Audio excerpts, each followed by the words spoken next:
¿Qué tal? Muy buenos días a todos los asistentes a esta webinar. Daremos inicio, ya son las 10:35, fue el tiempo que estábamos esperando para dar el inicio. Agradecemos a todos su participación. Mi nombre es Esmeralda Morán. Yo coordino el área de capacitación de la Cámara Alimenticia. En esta ocasión tendremos la webinar llamada Empresa Familiar, Herramientas para el Éxito, la cual nos va a apoyar el licenciado Francisco Gómez Ibarra. Voy a leer su semblanza para que conozcan quién es él. Él es licenciado en Contaduría Pública por la Universidad Panamericana. Él tiene maestría en Alta Dirección Corporativa por la Universidad Humanistas y en Certificado en Gobierno Corporativo. Él es catedrático de la UP de Gobierno Corporativo. En 1986 se incorpora al despacho KPMG en el área de auditoría y fiscal para después en 1992 integrarse a la empresa propiedad de su familia denominada Grupo Chocolatera Ibarra y que actualmente es dirigida por la cuarta generación. En el año 2010 fundó su despacho de consultoría en gobierno corporativo y empresas familiares. Él participa en varios consejos de empresas y organismos empresariales como Coparmex, Cámara Alimenticia e Industriales Jalisco, CCIJ. Les pedimos por favor a todos ustedes que nos apoyen en tener silenciados sus micrófonos y todas las preguntas que tengan ustedes aquí en la plataforma Zoom, en el chat las pueden colocar o asimismo pudieran ustedes encender el micrófono para preguntar directamente a Francisco. Muchísimas gracias. Listo, Francisco, ya podemos compartir pantalla para empezar con la presentación. Y aquí estaremos pendientes. Muchas gracias, Esmeralda. Gracias. Buenos días a todos. Voy a compartir pantalla.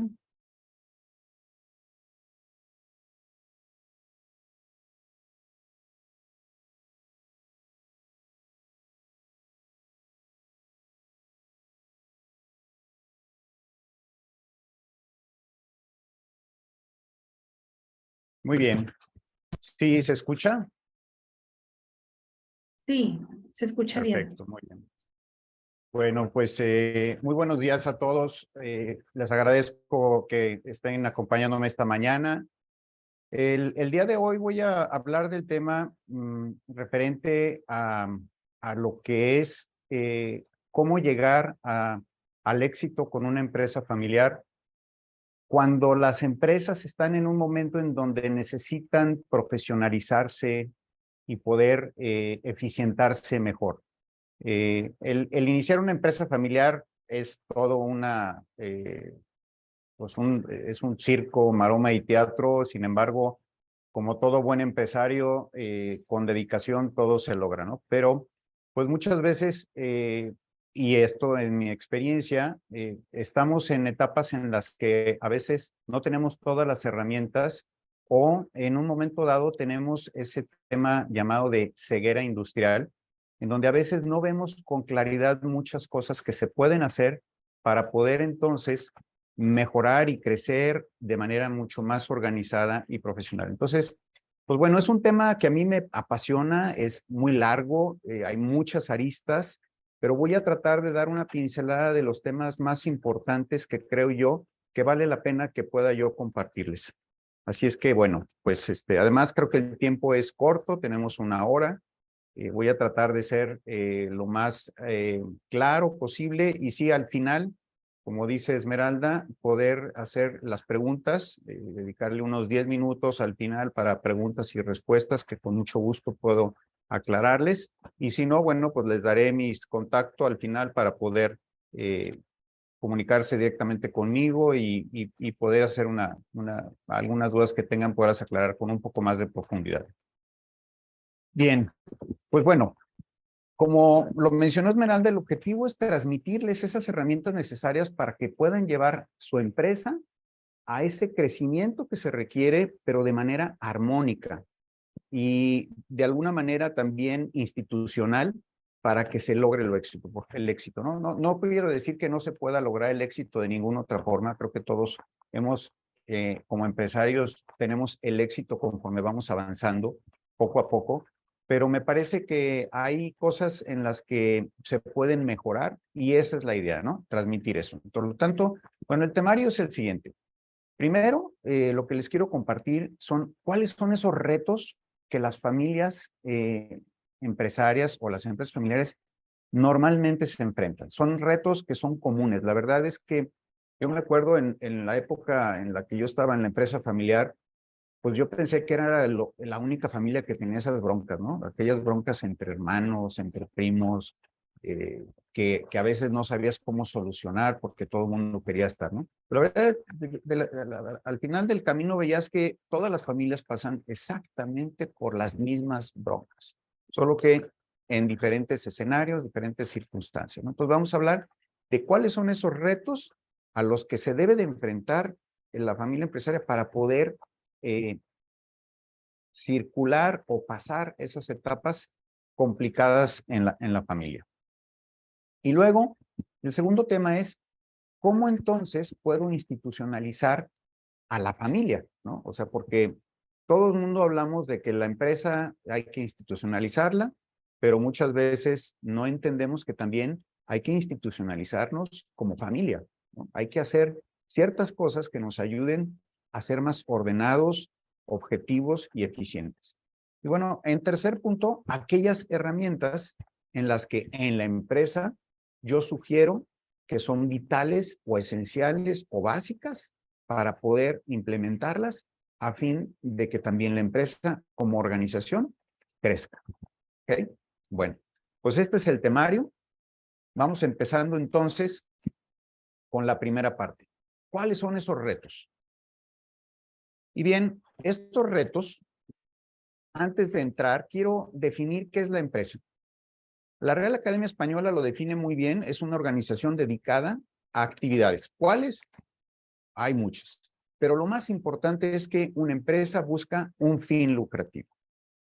Wikipedia tiene una definición ya mucho más estructurada, más organizada, ahí se las dejo para que las lean, pero al final de cuentas, todas las empresas lo que buscamos es un fin lucrativo, es ganar, ¿no? ¿Por qué? Porque pues, al final de cuentas es un patrimonio que nos va a ayudar a el sustento de la familia o de quienes somos dueños de esta empresa, ¿no? Digo, hay empresas que tienen socios, pero sus socios pues, tienen familias, ¿no? Al final de cuentas es buscar ese fin económico.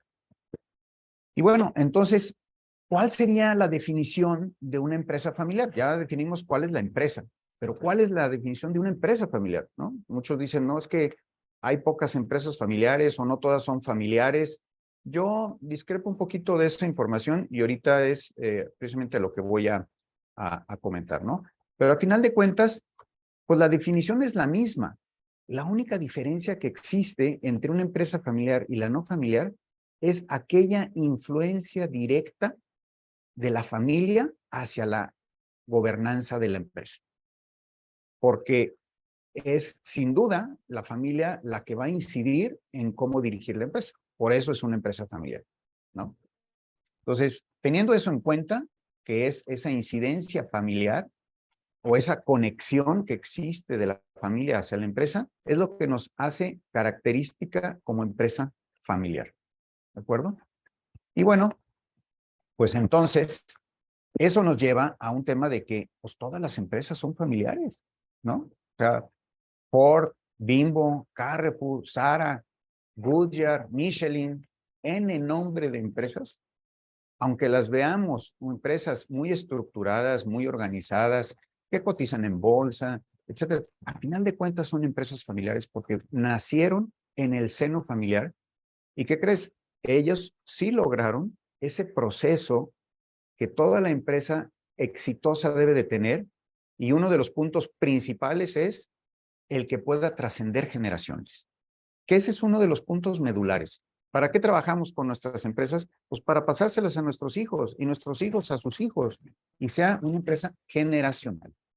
Si se ponen a pensar cuántas empresas tienen más de 100 años, las cuentan con las manos, con los dedos de las manos. Son muy pocas en México.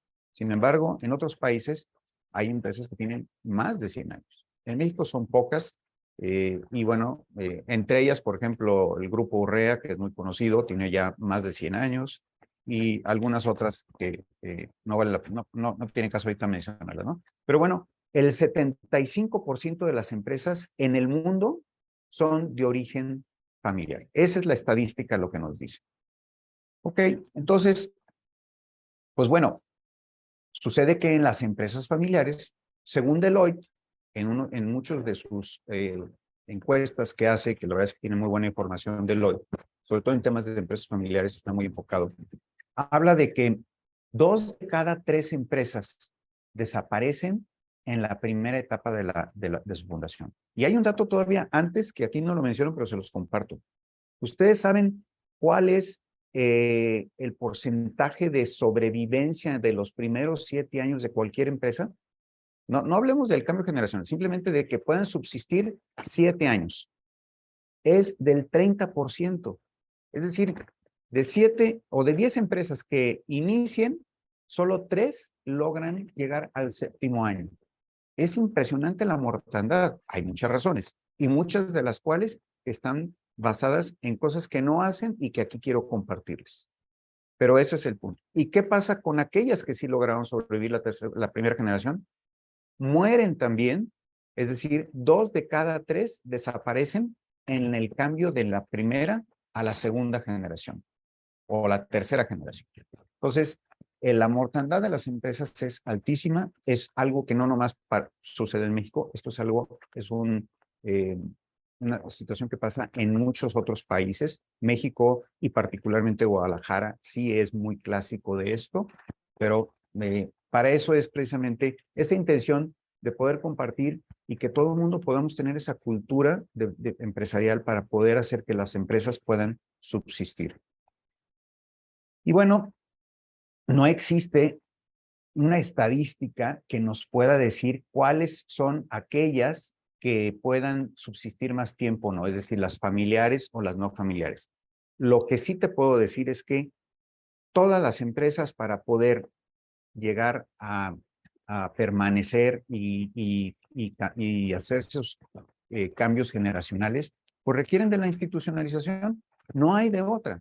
Las empresas deben de institucionalizarse.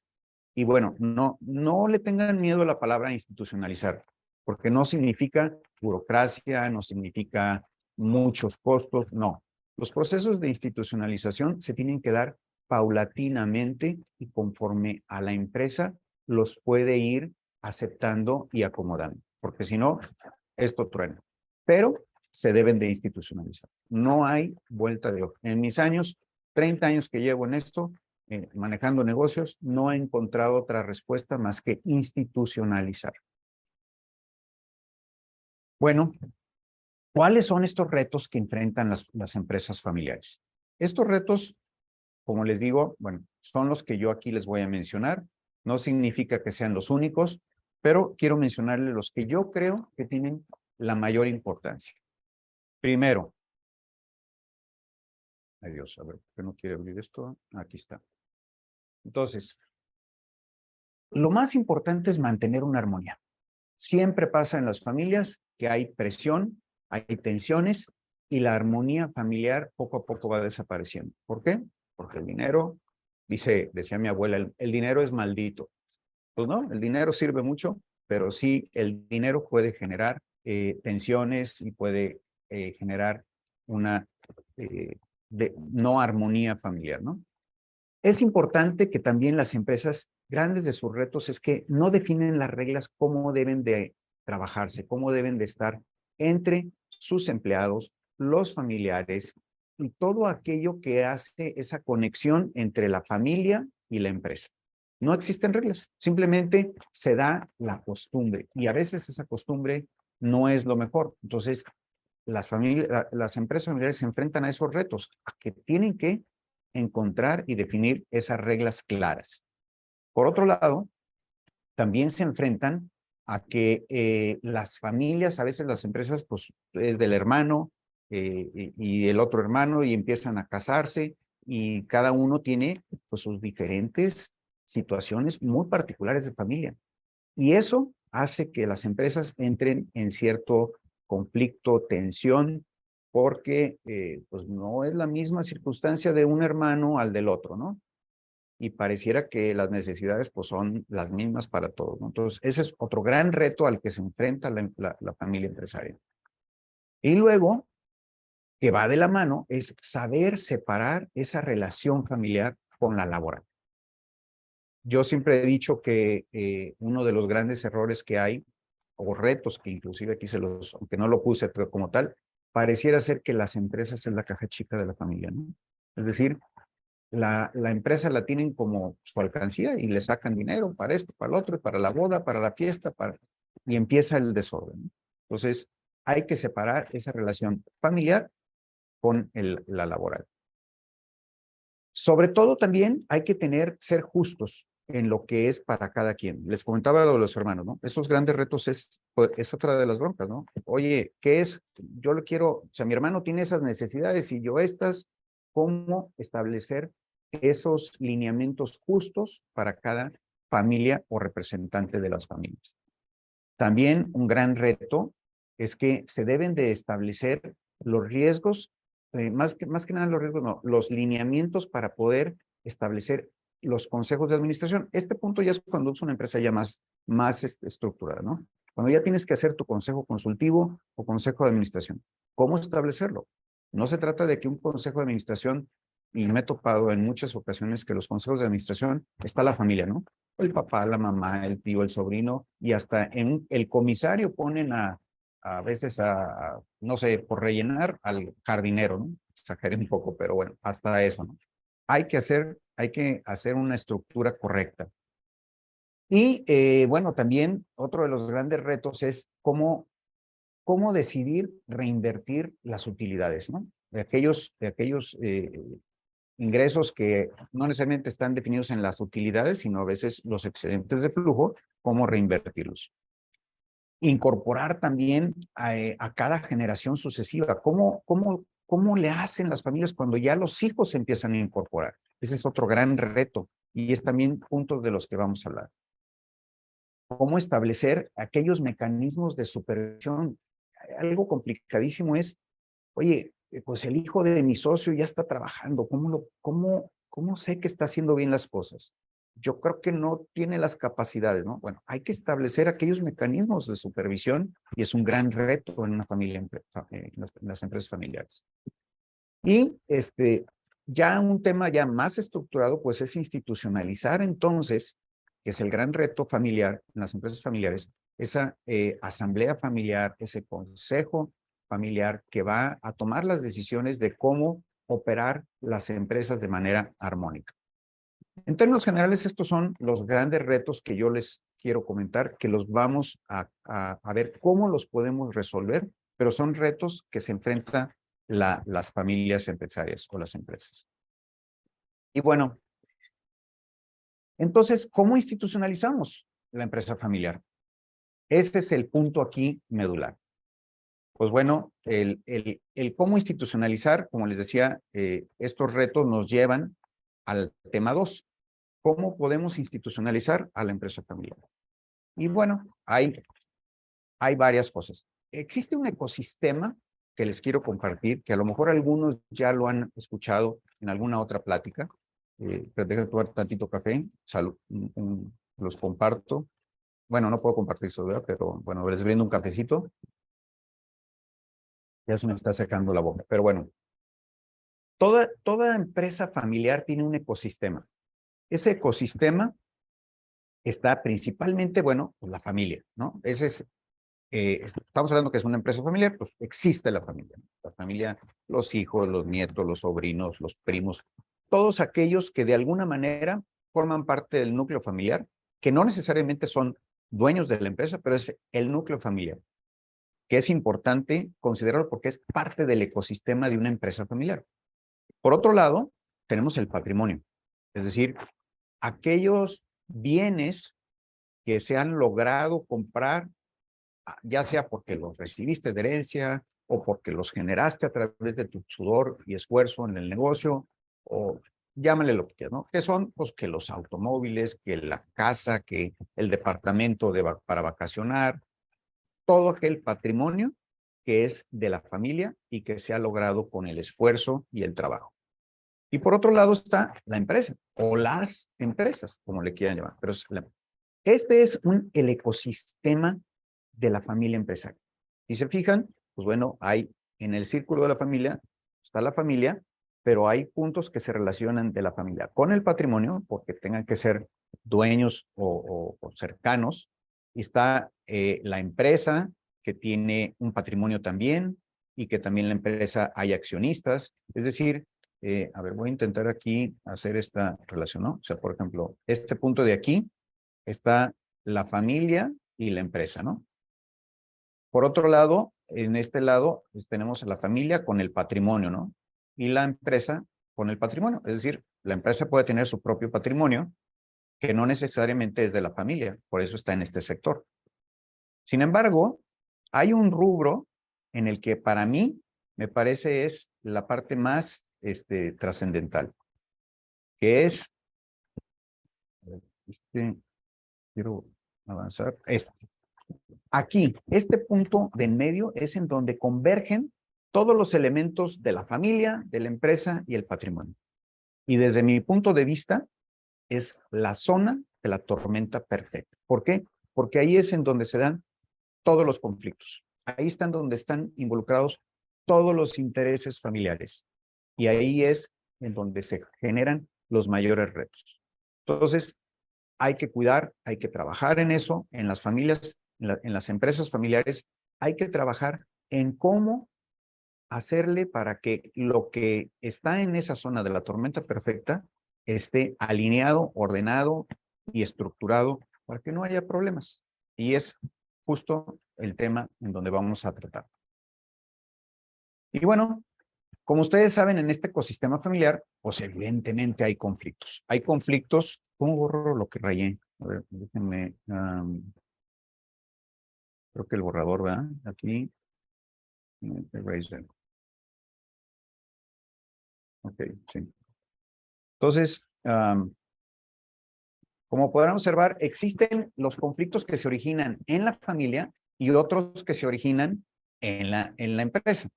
Pues bueno, estos conflictos evidentemente se trasladan. Unos se trasladan desde la familia a la empresa, es decir, las broncas familiares. Imagínense lo que quieran, broncas familiares, ¿no? O sea, el pleito entre hermanos que son socios o que están en el negocio y son socios, pero se han peleado desde chiquitos. Hay esas diferencias. Bueno, esas broncas, esas situaciones de emociones y de broncas se transmiten a la empresa. Y las broncas familiares también se transmiten a la familia. ¿Cómo? Pues bueno, toda la tensión, todo el estrés que se genera por llevar a cabo los negocios como todo empresario, sabes las dificultades que te enfrentas y llegas a la familia y a veces es decir, te enojas y sueltas todo, ¿no? Entonces hay que tener cuidado en eso y hay que saber manejar esos conflictos. Y a final de cuentas, pues esos conflictos tienen un origen común. Todos esos, ambos, de la empresa a la familia, a la familia de la empresa, tienen un origen común. Y es esa inexistencia en las fronteras. ¿Por qué? Porque los intereses de la familia son unos y los intereses de la empresa son otros. Y tan claro como lo que les voy a mostrar. ¿Cómo evitamos, cómo podemos hacer que estos conflictos de las empresas, cómo los podemos evitar? ¿No? Digamos que ese es el punto. No hay otra forma más que institucionalizar. Es como lo que yo les comentaba desde el principio. Queremos evitar estas broncas, tenemos que entrar en el proceso de institucionalización. No podemos dejar las cosas como están, a manejar el negocio de manera tradicional, de la costumbre, como lo veníamos haciendo, de cómo empezamos. ¿Por qué? Porque los negocios son dinámicos, van creciendo, van cambiando, como la familia va creciendo y va cambiando. Entonces, tenemos que entrar forzosamente a institucionalizar. ¿Y qué implica entonces institucionalizar la empresa familiar? Implica muchas cosas. Implica clarificar esas fronteras entre los intereses de la empresa y la familia. Implica equilibrar los intereses de los individuos, de los propietarios y de la empresa, es decir, aquellos intereses de todos, ¿no? O sea, vamos a tratar de que les voy a platicar la experiencia mía en mi familia, nomás para que se den una idea. En el caso de yo soy la tercera generación del negocio y el negocio estaba en esa época, los dueños eran tres, mi papá y dos de sus hermanos, ¿no? Entonces, sucede que mi papá, éramos 11 hijos y en el caso de mis tíos, uno de ellos eran 4 y el otro nomás tenía un hijo. Imagínense los intereses tan diferentes de cada familia. ¿Cómo equilibras eso? Ni modo, tienes que saber aceptar que tu circunstancia te pone, puede ser en desventaja con tus socios, ¿no? Entonces hay que equilibrar y hay que tener esa humildad y sobre todo, lo que yo siempre les he dicho a todos mis clientes, lo más importante es que debes de poner por encima de todo el interés de la empresa, inclusive del de la familia. Y esto a veces suena muy pragmático, pero si tú quieres que tu familia subsista y se mantenga, tienes que hacer que el negocio se mantenga. Entonces, tus decisiones tienen que estar al nivel de la empresa, para la empresa. Eso es lo más importante. Y entonces, por consecuencia, tu familia tiene el beneficio. Entonces, también implica diferenciar entre ser dueño de la empresa y conducirla. Es lo que yo les decía. Los dueños, muchos dueños dicen, no, mi empresa es mi alcancía, ¿no? O la historia de muchos empresarios de Jalisco, empresas pobres y empresarios ricos. Eso es un gran error. Implica tratarla como si no fuera una empresa familiar. Hay que institucionarla. Hay que garantizar esa continuidad. Hay que profesionalizar los procesos. Y en otras palabras, institucionalizar es un gesto de responsabilidad. ¿Por qué? Porque tú eres dueño de una empresa con fuentes de trabajo que se merecen que la empresa crezca. Es decir, esto pasa muy común. Cuando el empresario fundador existe, todos los conflictos del negocio los trata de resolver él. A final de cuentas, él toma las decisiones y él decide. Pero a falta de o ausencia de ese fundador, se requiere armar esa estructura. Y esa estructura se le llama gobierno corporativo familiar. Asusta el nombre gobierno corporativo, pero no se me asusten. El gobierno corporativo es para todas las empresas, no importa el tamaño. Y ahorita les voy a explicar por qué. Pero se requiere esa estructura. Entonces, ¿qué mejor que armar esa estructura antes de que el fundador se vaya a otro lado, ¿no? Esperemos que no, que le dé mucha vida. Inclusive lo más interesante y a veces uno de los grandes retos es cuando el fundador se sabe separar en vida y a disfrutar y dejar a la siguiente generación o a la estructura funcionando profesionalmente e institucionalmente. Entonces, la institucionalización es el gobierno corporativo familiar que implica generar aquellos instrumentos para poder institucionalizarlos. ¿Y qué son? Pues es la asamblea familiar, que ahorita les voy a explicar cómo es, el consejo familiar, el protocolo familiar y una serie de elementos en el ramo familiar que hay que trabajar. ¿Recuerdan aquella, mm, que les comenté que está el círculo de la familia, el círculo de la empresa, el círculo del patrimonio? Bueno, en la familia tenemos que trabajar en aquellas herramientas que debemos de implementar para que funcione de manera institucional.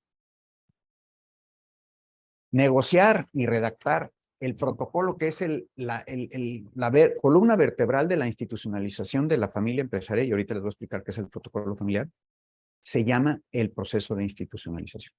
Eso es lo que les recomiendo, es una herramienta importantísima que hagan ese proceso de institucionalización mediante su protocolo familiar para que puedan institucionalizarse y estructurarse correctamente para poder tomar las decisiones correctas en la empresa. Bueno, aquí les voy a compartir un esquema básico de lo que es el gobierno corporativo familiar. Por un lado tenemos a la familia empresaria, ¿no? Esta es la familia, la cual de ahí vamos a emanar lo que le llamamos el protocolo familiar, que ahorita vamos a entrar en el tema. Del protocolo familiar surge la asamblea familiar. ¿Qué es la asamblea familiar? Es básicamente todo el seno familiar, ¿no? Todo lo que conforma la familia. Llámense nada más los hijos o los primos o todos aquellos que forman parte de la familia. De ahí emana lo que viene siendo el consejo familiar, que es una de las herramientas cuando ya la familia es muy grande. Y quiero aclarar esto. Esto no significa que, oye, es que yo soy solo y nomás están mis 2 hijos. ¿Tengo que tener todo esto? No, no, tampoco. Estoy hablando de todo lo que se puede utilizar. Pero sí te aconsejaría, haz tu protocolo familiar, porque tarde que temprano tus hijos van a crecer y vas a tener nietos algún día.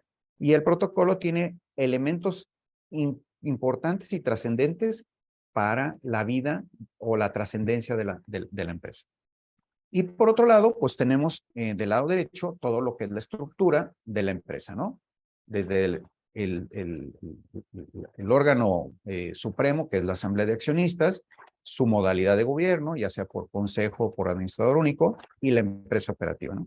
Este es el esquema básico de gobierno corporativo familiar. Así es como lo podemos ver gráficamente, ¿no? Así como cuando tenemos la estructura de la empresa, su organigrama, este sería el organigrama básico de un gobierno corporativo familiar.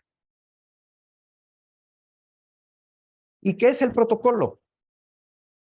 Ahora sí vamos a entrar a la pechuga del tema de la institucionalización familiar. El protocolo familiar es un documento escrito, tiene que estar escrito y lo tiene que hacer la familia. ¿Qué contiene? Es aquella relación entre la empresa y la propiedad. Es decir, todo aquello que tiene conexión la familia con la empresa y el patrimonio.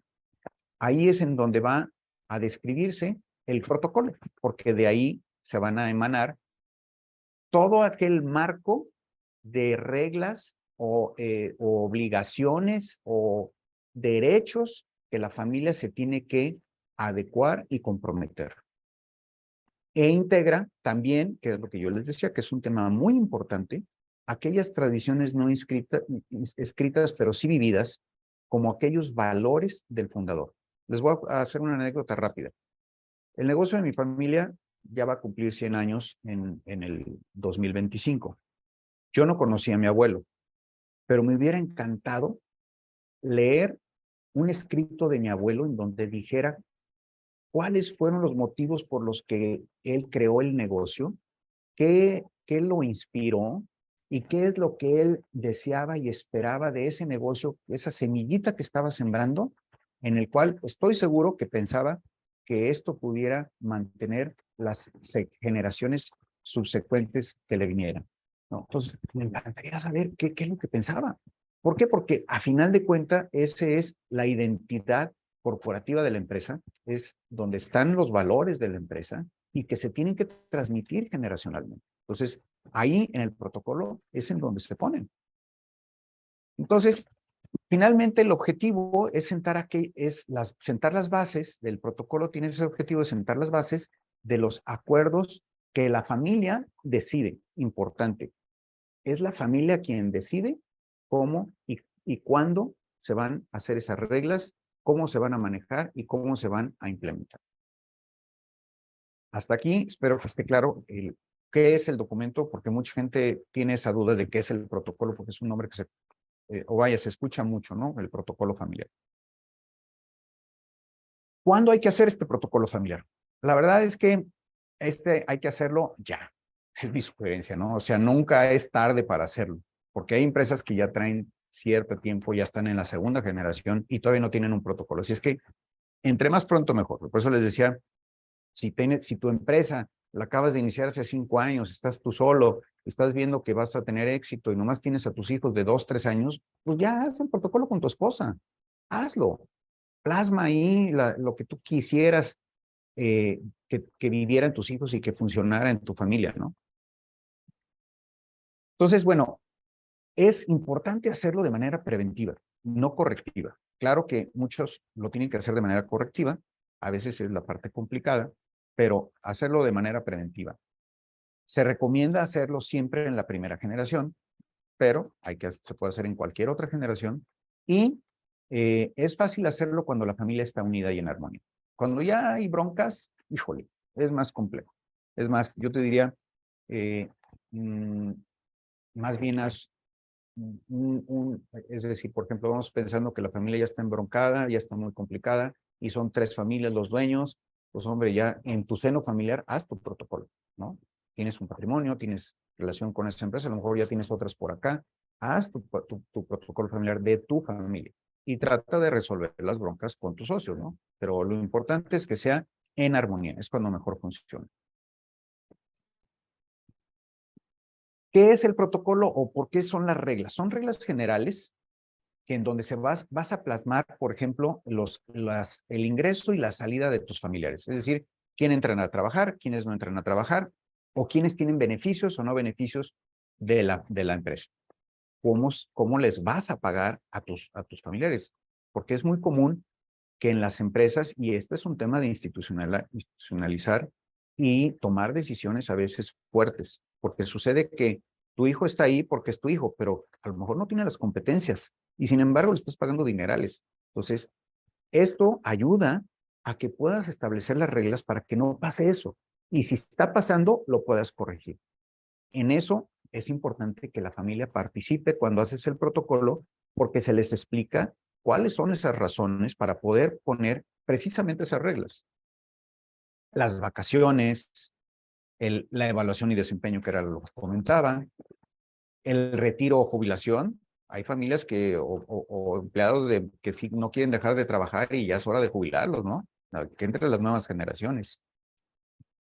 Por un tema gravísimo, transmisión o rescate de acciones. A mí me ha pasado encontrarme con temas de que los hijos ya tienen sus acciones y sucede que por abajo del agua las comprometieron con alguien y nunca se enteró el papá. Entonces hay que ver cómo proteger las acciones, cómo distribuir las utilidades de manera equitativa y correcta, cómo se van a participar a través de la empresa en otras asociaciones, sobre todo cuando se busca ayudar a los demás mediante la responsabilidad social empresarial, pues bueno, cómo involucrar en asociaciones civiles, etcétera, etcétera, o inclusive en participación en asociaciones empresariales o de gobierno, ¿no? ¿Cómo apoyas a las siguientes generaciones en las becas, en las universidades, en cómo pagarles aquella capacitación para que generen esas competencias necesarias? O a lo mejor tienes un hijo, y me ha pasado, he tenido un cliente en la Ciudad de México, que el hijo no quería trabajar en la empresa, pero era un cuate dedicado al arte impresionantemente y daba clases, ¿no? Bueno, pues a él, ¿cómo lo vas a apoyar? No va a ser para la empresa, pero enséñalo a ser accionista y cómo tomar decisiones como accionista, pero ayúdalo a que se desenvuelva en sus competencias que le gustan, ¿no? Contratar o comprar los servicios a familiares, ¿cómo los vas a contratar, no? Eso es bien complicado. Oye, es que mi primo es un ingeniero y pues hay que ayudarle para que nos haga arreglos en la empresa, ¿no? Todo eso hay que definirlo.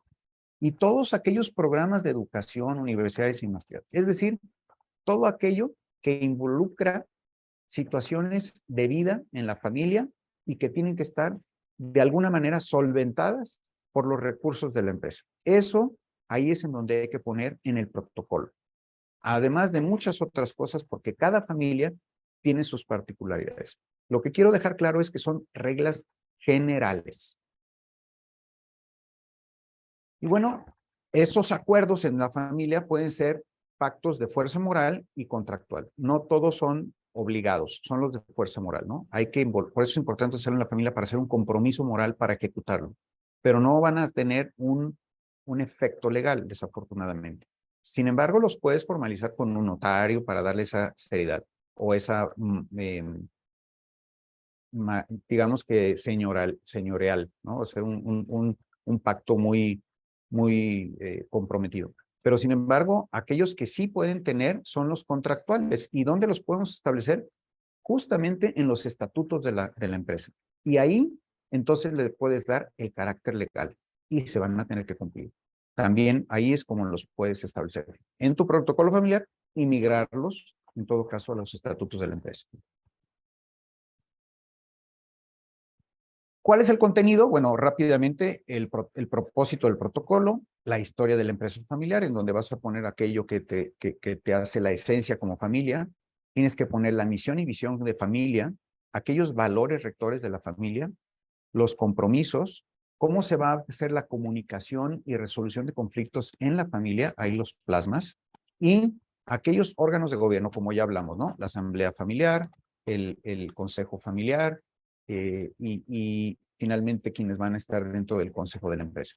El código de conducta y ética familiar y, por supuesto, todas las reglas. Ese es el contenido del protocolo. Hasta ahí es en donde entramos en lo que viene siendo lo que es el protocolo. ¿Cuáles son las claves del éxito?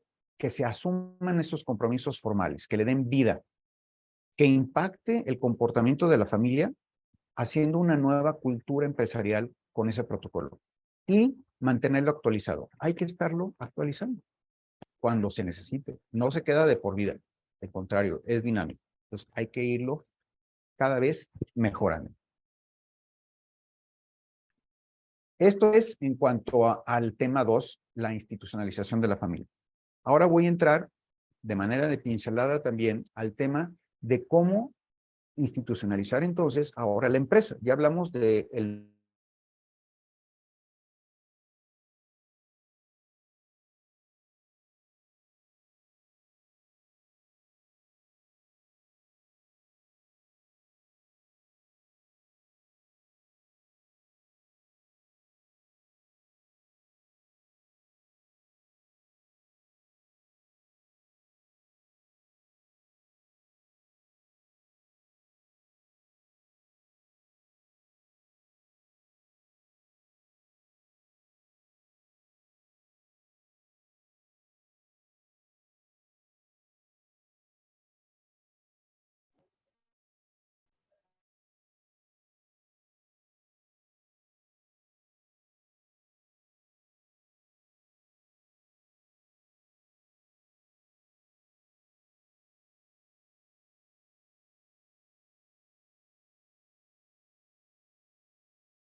Hola, perdón, se desconectó, no sé qué fue lo que pasó.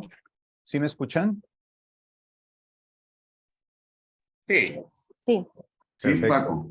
Sí, Gracias. Ay, por ahí vi a Carlos Maza. Hola, Carlos, ¿cómo estás? A ver, entonces, ¿en dónde me quedé? Si, según yo me quedé en la sección de que terminamos la parte 2 y empezamos a entrar al tema de la institucionalización ya propiamente de la empresa. ¿Es correcto? ¿Hasta ahí se quedaron?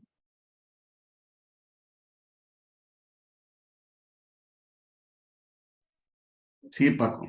Sí, correcto, Paco. Ok, entonces, bueno.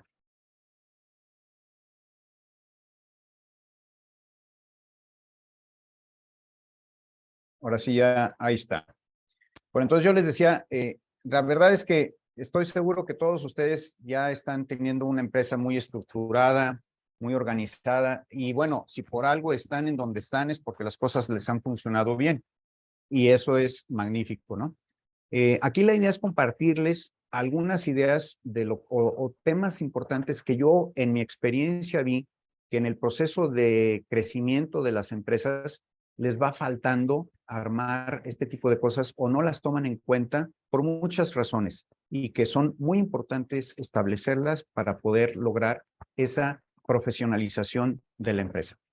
No, la intención no es decirles armen un gobierno corporativo, porque definitivamente no va por ahí. Las empresas pequeñas y medianas sí pueden tener un gobierno corporativo y ahorita voy a explicar cómo es que sí se puede, pero no con toda la estructura que pudiera tener una corporación o una empresa ya muy institucionalizada y que inclusive cotiza en bolsa, que están obligadas a llevar el gobierno corporativo, ¿no? Pero hay etapas y hay un proceso. Ese proceso, ese es precisamente el que vamos a entrar. Y bien, vamos a ver que cambie de página. Listo. Las empresas familiares tienen un sistema diferente y es importante aquí mencionarlo. Como ya hablamos en el tema de la familia, pues bueno, tenemos que la familia tiene su ecosistema, pero también la empresa tiene su propio ecosistema. ¿Por qué? Porque están basados en diferentes cosas. La familia está basada en la pasión, en el corazón, en el amor de la familia, y en la empresa está basada en la razón. Esa diferencia es la que ocasiona precisamente que los intereses sean diferentes, pero hay que saberlos identificar para poderlos organizar y estructurar.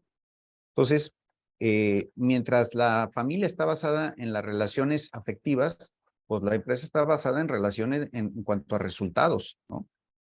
Y bueno, esa es la parte pragmática, ¿no? Es la idea de establecer con esta lámina cómo somos completamente diferentes en todos los sistemas. Y pues bueno, el esquema básico de gobierno que ya lo vimos, ya vimos la parte de cómo se institucionaliza la familia mediante estos elementos fundamentales, pero aquí ya vamos a entrar entonces en los que corresponden a la empresa, ¿no? A cómo vamos a hacerle dentro de nuestra empresa para poderla ir llevando a ese proceso de institucionalización. Las empresas familiares, al quererlas institucionalizar, no hay otra cosa más que implementar aquellas mejores prácticas. Ese es mi punto principal. Si queremos ser una empresa institucional, tenemos que implementar esas mejores prácticas. ¿Y qué son esas mejores prácticas? Ahorita vamos a entrar. Pero implementarlas poco a poco, las mejores prácticas en la empresa, es el camino que te lleva a la institucionalización y, a final de cuentas, es la antesala a tu gobierno corporativo. Porque lo ideal es que las empresas lleguen a formarse, institucionalizarse con un gobierno corporativo cuando el tamaño de la empresa ya lo obliga por X, Y o Z.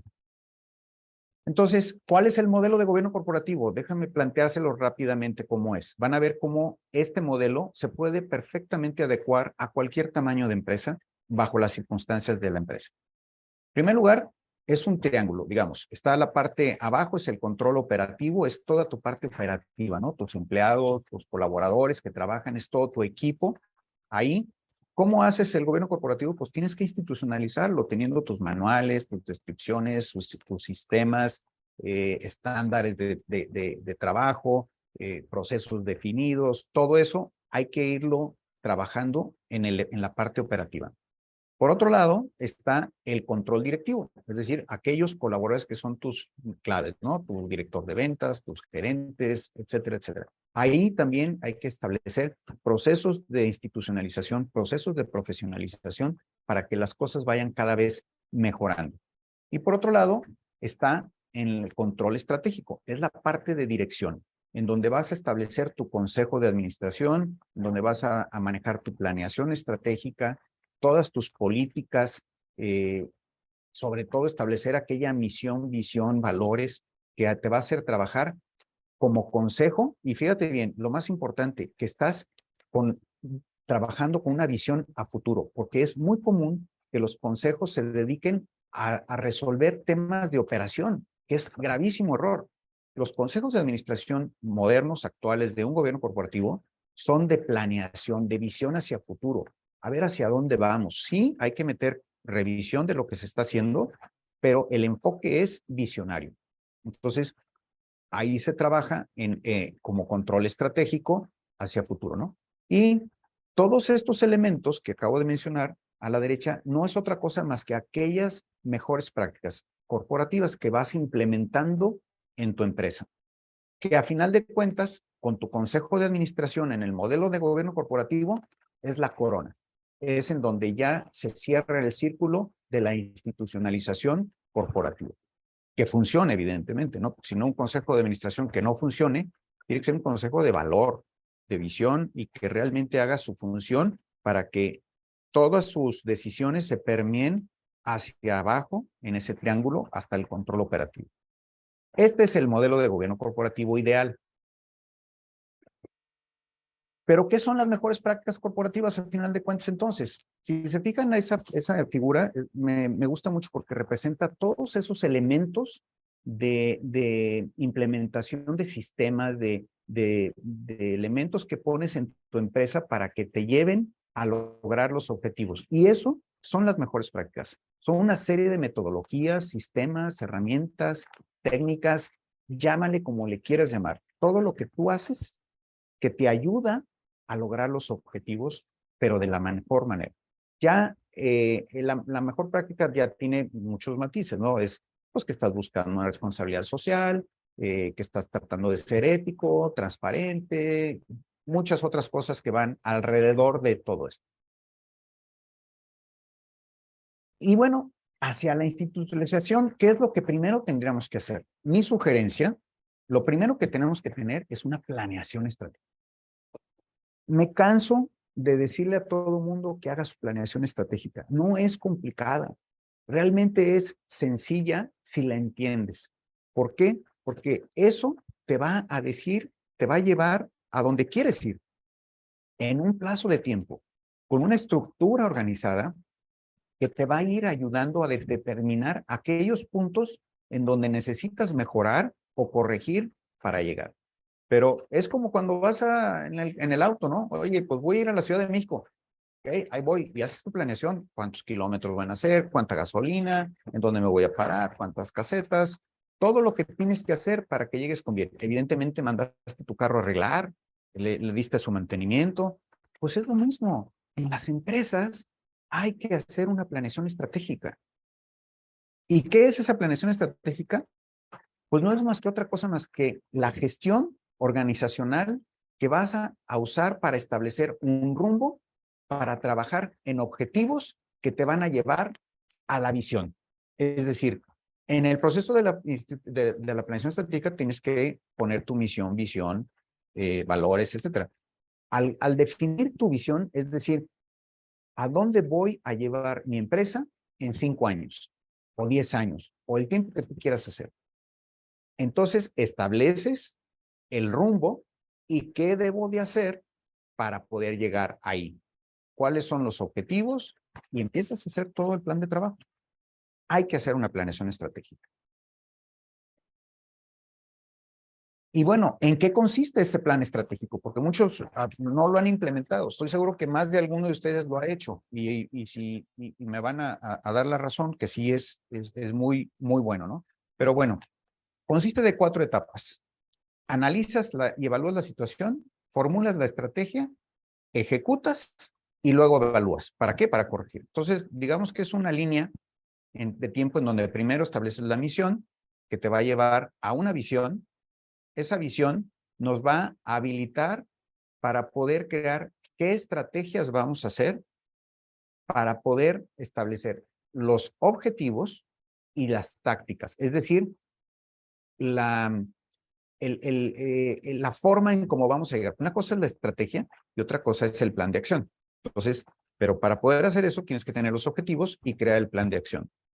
Luego hay que implementar las métricas para saber si estamos haciendo bien las cosas, si vamos por el camino correcto. Para que luego, al medir esa efectividad, si vas bien, pues qué bueno. Y si no, corriges y modificas el rumbo. Básicamente, de esto se trata la planeación estratégica. Y es, como les digo, depende, en todas las empresas se puede establecer, no importa el tamaño, desde las micros. ¿Y cuáles son aquellos beneficios de la planeación estratégica? Aparte de que te da un proceso sistemático para llegar a la visión que quieres llegar, pues te va a ayudar a crear equipos de trabajo eficientes, porque hay que hacer todo en equipo, vas a perfeccionar tus procesos, vas a eficientar tus tiempos, te vas a adaptar a los cambios, que esa es una parte importantísima, no es fácil, pero te va a obligar a adaptarte a aquellos cambios, ¿no?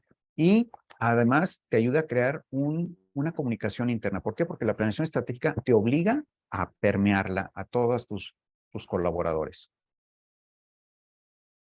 Y bueno, y aparte de eso, ¿qué podemos hacer aparte de la planeación estratégica?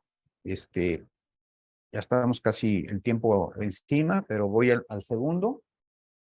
Hay que meter un buen sistema de control interno. ¿Qué es el sistema de control interno?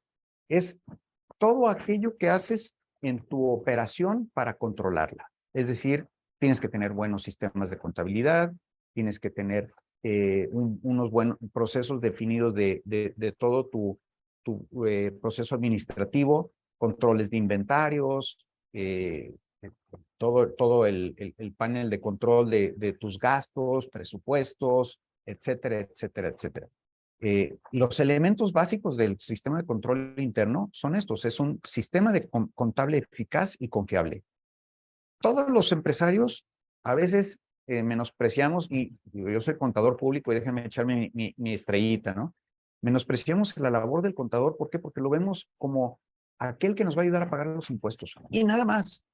Gravísimo error. El contador es fundamental para poder tener un buen sistema de contable para el registro de todas tus operaciones y poder tomar las decisiones correctamente con base a los estados financieros que te tienen que entregar. Y sobre eso ir avanzando.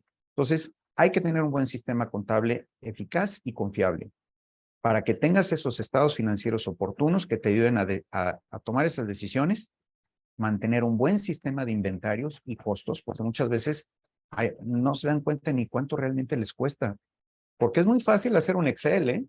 Ah, sí, el producto que yo fabrico, el empaque, más los ingredientes, más esto, más lo otro, llego a tanto. Y la verdad de las cosas es que hay muchos otros gastos y costos indirectos que no le estás aplicando, y según tú traes un margen del 40%, y la verdad de las cosas es que tu margen es del 10%, porque no hiciste un sistema de costo adecuado en donde se registre todos esos gastos indirectos que no se tienen previstos en un Excel. Un sistema de presupuestos. Todas las empresas deben, yo les invito a que generen un sistema de presupuestos para que puedan lograr las metas, porque el dinero, yo lo que digo es que el dinero es como el agua. Haz de cuenta que pones en tus manos agua, se te va a escurrir entre los dedos, si no pones los controles adecuados. Un adecuado control de activos. ¿Cuántas cosas no estamos compre y compre para la empresa, que la maquinaria de que ya compramos esto, y a veces ni facturas tenemos y ni siquiera están registrados en la contabilidad? ¿Y para qué los quieres registrar en la contabilidad? Bueno, pues porque cuando vayas a pedir un préstamo bancario, tienes que enseñarles tus activos completos, lo que vale realmente la empresa. Hacer tus manuales de organización y funciones. Importantísimo. Muchas empresas no tienen sus manuales, no tienen sus procesos perfectamente delineados o identificados, y aún mejor, con estos manuales mejorarlos, ¿no? ¿Por qué? Porque así empezaron desde hace 10 años y así siguen haciendo las cosas a la manera tradicional cuando se pudiera hacer de manera más eficiente. Eso es el sistema de control interno. ¿Y cuáles son esos beneficios? Tomas de decisiones con información confiable, reduces los riesgos de corrupción y de robo, logras objetivos y metas establecidos, promueves el desarrollo organizacional y logras mayor eficiencia, eficacia y transparencia en las operaciones. Un buen sistema de control interno es otra herramienta importante. Asegurar el cumplimiento del marco normativo. Es otro de los puntos importantes, que pagas bien tus impuestos, que con todo el marco regulatorio que tienes que estar en tu empresa, ahora con tantas normas que hay. Y por último, ¿qué hago para ese proceso de institucionalización en mi empresa? Implemento un buen sistema de gestión de calidad y mejora continua. No les estoy diciendo que se certifiquen en las normas, porque es costoso, pero entonces implementa el sistema de gestión. No necesitas gastar en la certificación. Gasta en una asesoría para que te implementen ese sistema de gestión de calidad y mejora continua. ¿Qué es? Pues no es otra cosa más que un sistema formalizado que te va a ayudar a documentar aquellos procesos, procedimientos y lograr aquellas políticas y objetivos para lograr una calidad de servicio al cliente y de todo lo que implica tu empresa, para que puedas estar mejorando cada vez. ¿Cuáles son los elementos básicos de un sistema de gestión de calidad? Pues te ayuda a identificar los objetivos corporativos, identifica los procesos y los mejoras, documenta los procesos y los sistematizas, estandarizas tus procesos, implementa las métricas de calidad y de eficiencia, los famosos KPIs, y evalúas y mejoras la calidad. Ese es el sistema de gestión de calidad y mejora continua. ¿Cuáles son los beneficios? Pues ahí está. Te ayuda en todo. Tienes un entorno de trabajo más seguro, te ayuda a tener un buen ambiente de trabajo con tu gente, mejora la credibilidad de la imagen de tu empresa. Una empresa que está bien estructurada y organizada, cuando llegan los proveedores o los clientes dicen, wow, estos cuates están bien organizados, man. No puedo así nomás venderles o no puedo yo, tengo que entregarles productos de calidad porque me los van a revisar, etcétera, etcétera, ¿no? Entonces, es muy importante meter en una empresa familiar un sistema de gestión de calidad. Eso te ayuda muchísimo, enormemente a institucionalizarte. Te obliga a institucionalizarte. Y vas a ver que vas a tener grandes resultados con eso. Y bueno, a manera de conclusión, la familia empresaria tiene que tener un proceso de institucionalización para que tenga un crecimiento armónico, continuo y exitoso. ¿Dónde están esos? Pues bueno, en la familia, el protocolo familiar. Ese es básico. Los invito a que hagan su protocolo familiar, que va a consistir además en una asamblea familiar y un consejo familiar que les va a ayudar a institucionalizarse y a organizarse mejor como familia y evitar esos grandes conflictos familiares que, créanme, yo los viví en la tercera generación de mi empresa. Nos peleamos a muerte entre primos y hermanos, tristemente. Y logramos finalmente recuperarnos al paso de los años, y ahorita la cuarta generación está, pero fue un proceso muy complicado, que si lo hubiéramos tenido estructurado desde antes, nos hubiéramos ahorrado muchas cosas e inclusive pérdida de nuestro patrimonio. En la empresa, ¿qué tienes que hacer? Tus mejores prácticas corporativas. Hay que encontrar todas aquellas que pueden funcionar. Yo te mencioné algunas, pero todas aquellas que te pueden funcionar, principalmente te invito a que hagas tu planeación estratégica, se puede implementar fácilmente, tengas un sistema de control de calidad y tengas de control interno, perdón, y un sistema de mejora continua y de calidad. Esos son los elementos que necesitas, son tus herramientas para poder mejorar y ser una empresa exitosa, familiar, al paso del tiempo, y más las que le podamos agregar. Pues bueno, hasta aquí. Esta es mi participación. Pues, no sé si tengan alguna pregunta. Son las 11:35. Que caray, me alargué un poquito. Bueno, prácticamente fue la hora de plática, pero estoy abierto a que puedan hacer cualquier pregunta que quieran hacerme con mucho gusto.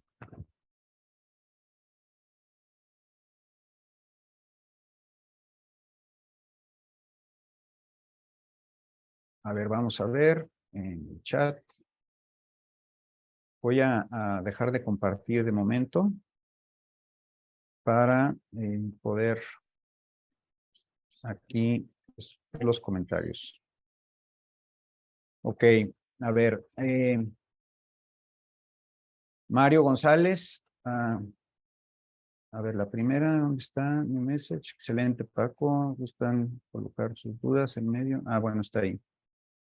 Mario González, gracias por compartir. De nuestra parte, queremos tener una consultoría para ver por dónde empezamos. Con mucho gusto. Al final tenía y compartí mis contactos. No sé si gusten, podamos enviárselos ahorita o les vuelvo a poner los datos de mis contactos. Daniela Pinzón, excelente plática, muchas gracias. Qué amable. Paulina, muy interesante todo. No sé quién más está ahorita. ¿Alguna pregunta? Creo que nomás hay esos dos comentarios, ¿no? Esmeralda, no sé si tú puedes ahí checar. Creo que nada más.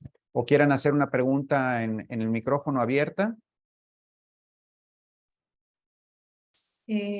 Paco, sí me hicieron una pregunta que se quedó grabada y que sí se va a compartir.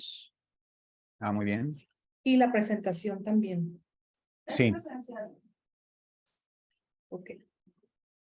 ¿Alguien gusta hacer alguna pregunta, duda que tengan para ayudarles a atenderla? Ya sea por el chat o igual pueden encender su micrófono e inclusive hasta su video. Sí, tiene un...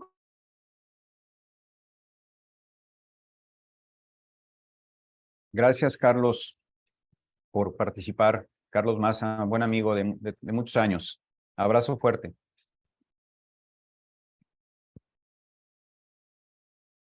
Igualmente, mi Paco. Gracias, gracias.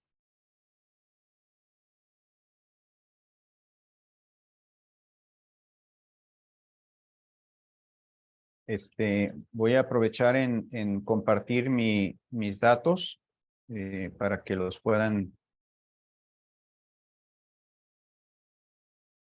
de ahí tomar, el que guste.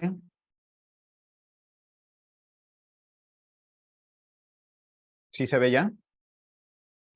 Sí, ya no, ya se ve.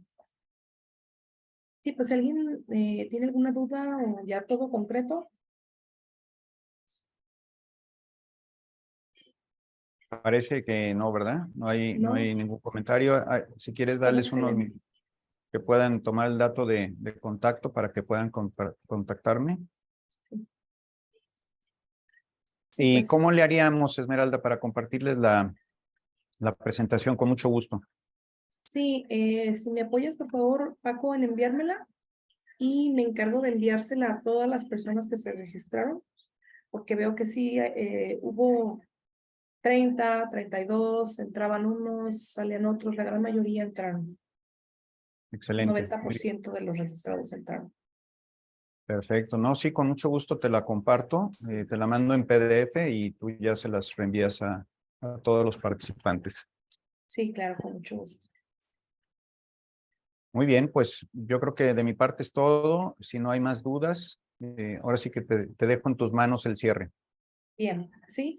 Aurora también nos pregunta sobre la grabación, ok, le estaremos enviando junto con la presentación y bueno, quedamos a sus órdenes. Agradecemos a todos la participación a esta webinar de empresas familiares que nos apoyó nuestro tesorero, licenciado Francisco Gómez Ibarra.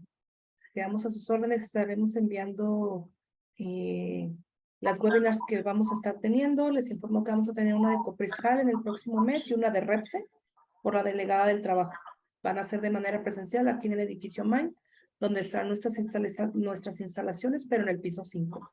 Les estaremos enviando la información a todos ustedes y de los cursos que estamos planeando de manera mensual. Y de antemano agradecerte a ti también, Francisco, por la participación, por apoyarnos a dar esta webinar tan benéfica para las empresas. Al contrario, muchas gracias a ti y encantado de compartir los conocimientos que son pocos, quisiera tener más, pero encantado de compartirlos. Muchas gracias, Paco. Ah, qué bárbaro, qué gusto saludarte, Alberto. Nos vemos la próxima semana sin falta. Ya está. Y gracias, Encantado. Esmeralda, gracias, Jack. Saludos Gracias. a todos, hasta luego. Hasta luego, que tengan excelente día. Saludos, Gracias, gracias. hasta luego. Hasta luego, bye. Nos vemos. Gracias. Hasta luego, gracias, bye.